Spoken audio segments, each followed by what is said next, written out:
Hi guys, welcome to my channel. I thought I would do a really quick video today. It's just about detailing chrome, just kit chrome, not none of this Molotow stuff or Alcad. It's just whatever is in the kit. It's mainly wheels and that sort of thing. It's just to give them definition. So when you get kit wheels, they're like this. The chrome looks pretty cool on them most of the time, but everything's chrome and the wheels kind of lack a lot of definition. So what I am going to do is show you what I do to make the details stand out. All I use is Tamiya panel line accent color. You can get this in a few different colors. I use the black for the wheels and that sort of thing, just to highlight shadows and things like that. You can also get, there's another one I got yesterday. It's a dark brown. I'm going to use it on engines and stuff as well. You can use it to make, to weather your engines and that as well, just to get in all the little nooks and crannies. I'll show you in a minute on a little bit of an engine there. So, what we do, it's just a simple thing to do, and it really highlights some of the molding in these wheels and that sort of thing. So all you do is you just dip your thing in. It's got a little applicator on the end if you haven't seen this stuff before. It's just like a little tiny paintbrush, and all you do is you just touch it. Just touch it like this, and it just fills in for you. Look, it does all the work for you. It's such good stuff. I'll just do this wheel. These laterite wheels, not many people use them, and the people that do use them, they just put them on and don't detail them up at all. But if you see here, once I finish this, I actually like these wheels. I've used them a couple of times on different stuff. Not on the car they come with, but other low riders I've done. So you can do that there, and we'll just leave it at that with that. So here we have now, I'm trying to get into the light here. That's the wheel I just did then. And we'll put this next to it. And there's straight out of the kit. So if you see there, you can see, hopefully you can see all the details in this one. It makes the spokes and everything look more three-dimensional. Makes them actually look like proper wire wheels. These just look like kind of dish wheels. Hopefully that's okay there. Okay, so that's them ones. I'll do another example. I'll do this. These are the classic wheels, the Krieger wheels.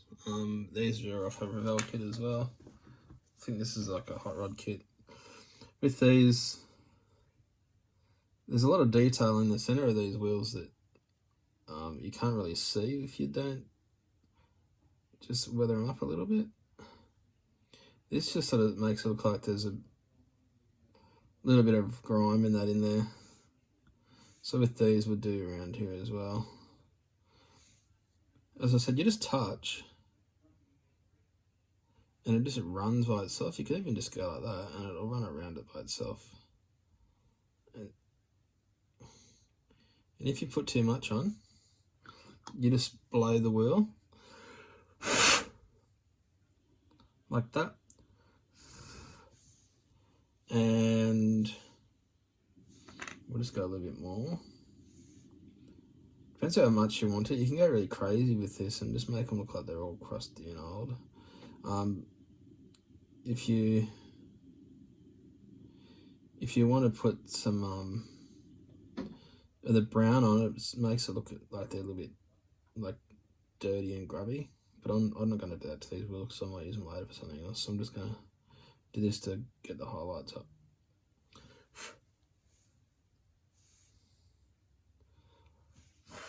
I always tend to give a little bit of a blow. It just spreads it out a bit. So here we go again.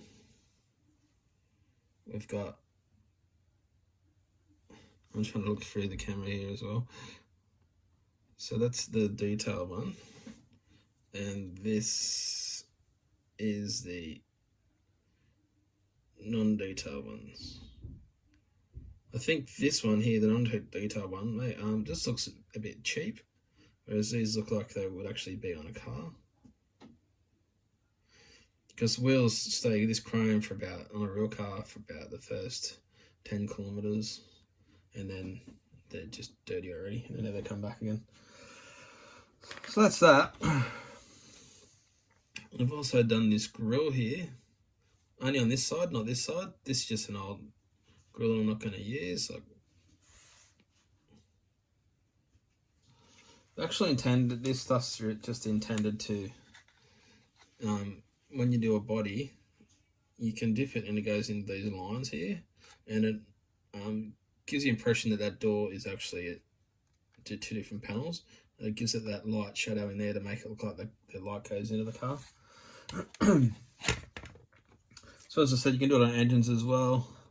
I'll just do it on this side of the engine here.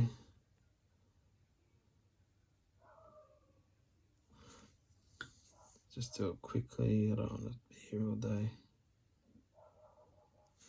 With engines, I'll just go everywhere. I'll go a bit crazy sometimes. Because engines are never clean. Unless you've got a show car and then you don't drive it, so it's pointless.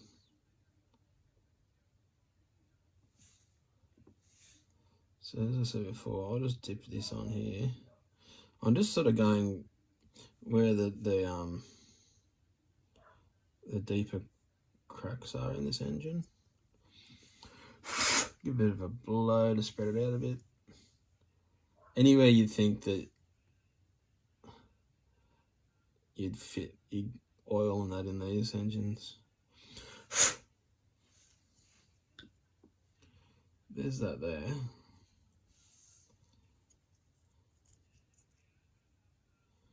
That'll do. I'll just do one side now, so not here all day. So in here you can see in the front, you can see all the actual detail in the moulding now, instead of on this side it just looks like, we'll say here, it just looks like a blob. You just go everywhere you'd want to. Like I go around on the whole engine with this sort of stuff, unless I'm doing like a proper full show style car. There's also a good product I've just been using as well. It's from the MIG. It's engine and fuel oil. You got to use paintbrush with this. Just like dip a paintbrush in, do it the same technique.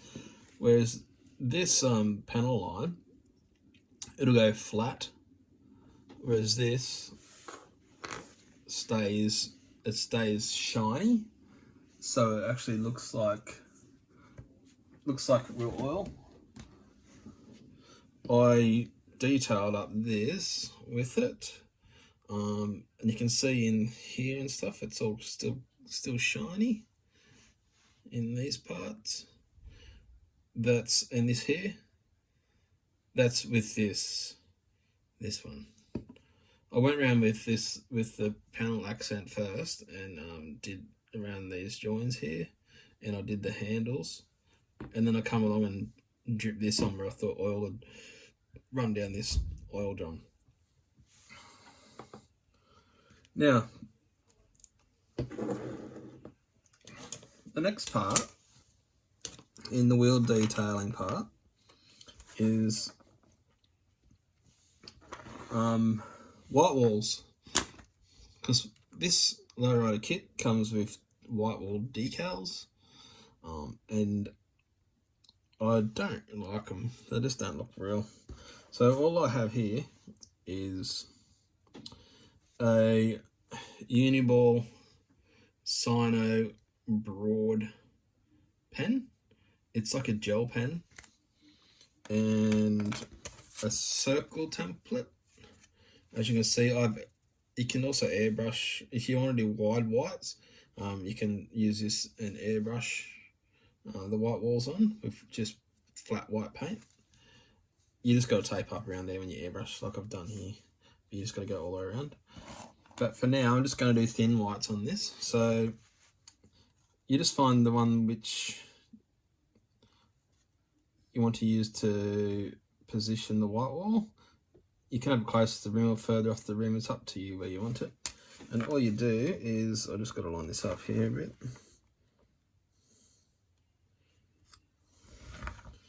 All you do is get your pen working off the thing.